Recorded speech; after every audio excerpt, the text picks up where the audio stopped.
سلامونه او نیکی هیلې مې ومنئ دوستانو، خدای دې وکړي چې روغ او جوړ به یاست. په نننۍ ویډیو کې به د میوو په رنګړي کولو او ګټو یې، د میوو پر کیفیت د رنګړي کولو اغیزې، د زیاتې میوه نیونې ستونزې، د کمې میوه نیونې ځینې علتونه، عامې رنګړي کیدونکې میوې او د میوو په وختي غورځېدو د په علتونو باندې خبرې کوو. نو هیله لرو چې د خوښې وړ مو وګرځي.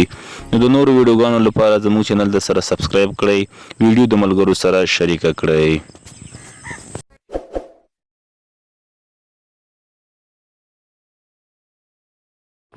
د میوو رنګړي کول یا فروټ تینینګ، ځینې ونې دومره میوې نیسي چې ونې ته یې تغذیه او ساتنه مشکله وي. که چیرې حالت مساعد وي، په ونه کې ټول ګلان په میوو بدلیږي، خصوصا په هغه وخت کې کله چې ونه ښه شاخبرې شوې وي. د زیاتې میوه نیونې ستونزې، زیاتره میوه نیونه د میوې د کیفیت د خرابوالي باعث ګرځي. زیاته میوه نیونه د نبات د کمزوري ودې باعث ګرځي. متناوبه میوه نیونه رامنځته کوي، د څانګو د ماتېدو باعث ګرځي. زیاته میوه نیول په نبات کې د ناروغیو د خپرېدو باعث ګرځي. زیاته میوه نیول په حاصل اغیزه کوي چې په نتیجه کې د میوو د جسامت د کوچنیوالي باعث ګرځي.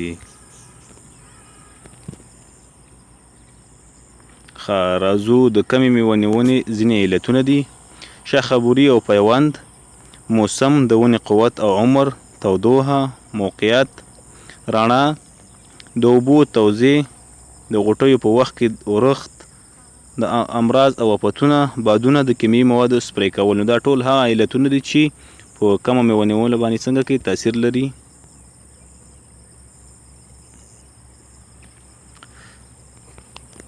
د میوو د رنګړي کولو ګټې: د میوې په سایز او کیفیت کې د زیاتوالی راځي.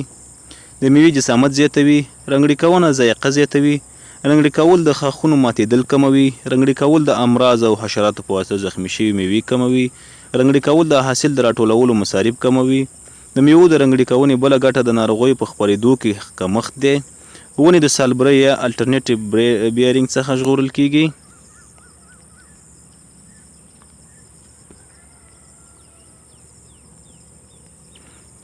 د میوو په کیفیت باندې د رنګړي کولو اغیزې، یعنې د میوې په کیفیت باندې کومې اغیزه لري د میوې رنګړي کول؟ د میوې رنګړي کول د میوې په سایز باندې تاثیر لري. د رنګړي کولو په واسطه د میوې خوند هم ښه کیږي. رنګړي کونه رڼا ته فرصت ورکوي ترڅو په میوه کې د ښه رنګ د تشکیلولو سبب شي. د رنګړي کونې په واسطه د امراضو او حشراتو کنټرول دی او په نتیجه کې د سالمو میوو تشکیل دی.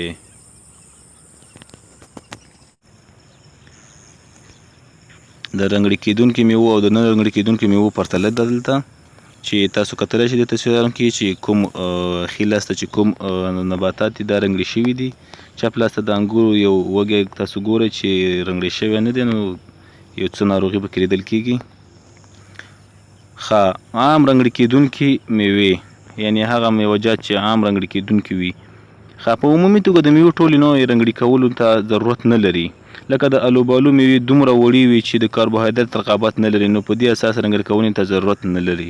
نورې ټولې سخت زړې میوې، زردالو، شفتالو، ګیلاس او نکتارین، ناک، مڼې او املوک رنګړي کونې ته څنګه دی ضرورت لري. راځو د میوو د وختي غورځېدلو علتونه. د میوو د پخېدو په وخت کې د ایتلین تولید زیاتیږي. نباتي هورمون اګزین په میوو کې کم وي. د ایتلین او اګزین ترمنځ دغه زیاتیدونکی نسبت اقلیمي شرایطو پورې اړه لري. د غذایي موادو کمبود او ناروغیو او آفتونو په واسطه څنګه کیږي، دا پورې اړه لري. نو دا د میوه‌جاتو د رنګړي کونې ګټې او د رنګړي کونې تاثیرات او اغیزې د میوې پر کیفیت باندې. نو هیله لرو چې د خوښې وړ مو ګرځېدلې وي. نو که د ویډیو مو خوښه شوې وي، ویډیو لایک کړئ او د ملګرو سره یې شریکه کړئ.